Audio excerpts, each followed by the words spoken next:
Bonjour, je me nomme AP, je suis ivoirien résident ici à Abidjan.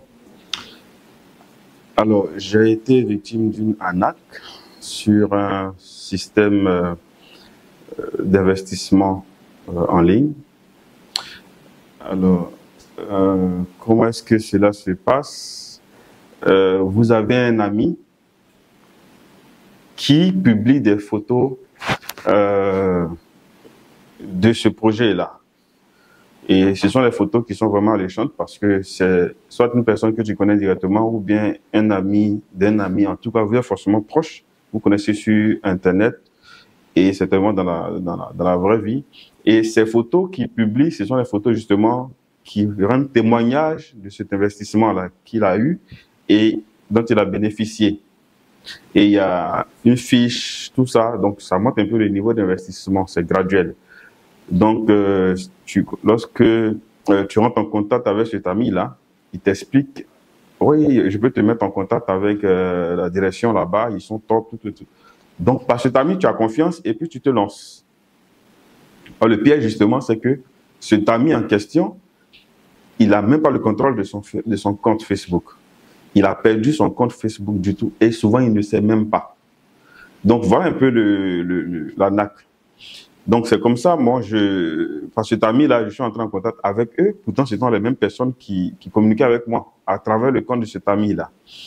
Donc, de fil en aiguille, ils m'ont rassuré, bon, sur plein de choses et on a fait les investissements qu'il fallait jusqu'au niveau où vraiment j'ai constaté que c'était de l'arnaque parce qu'ils ont toutes les certifications, tout et tout.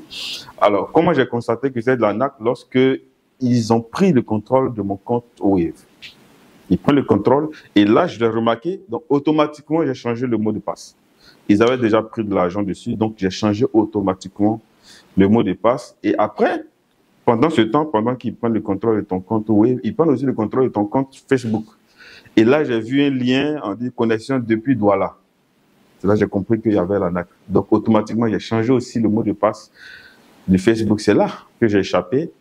Et à la suite, je suis allé à la PLCC pour porter plainte. Ils ont enregistré la plainte correctement. Ils ont dit qu'ils vont traiter le dossier et qu'ils vont me revenir. Donc, à la PLCC, c'est très, très professionnel. Vous entrez, vous laissez le téléphone à l'accueil, vous partez porter la plainte. Il y a un sergent qui vous reçoit. Il enregistre tout le nom, vous lui expliquez comment ça s'est passé avec les contacts et puis il vous donne rendez-vous pour la suite.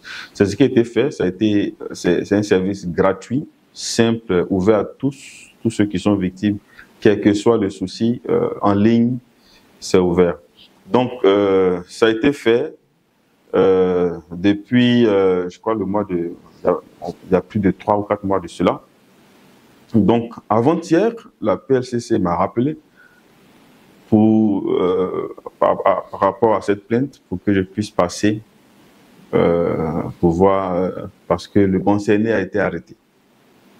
Donc, je suis allé, ils ont donné le papier pour me rendre au pôle pénitentiaire économique et financier.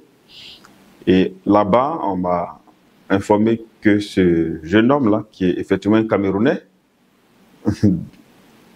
qui est effectivement voilà, il n'est pas ivoirien, justement, c'est la crainte qu'on avait, qui a été arrêté. Et il est actuellement à la MACA.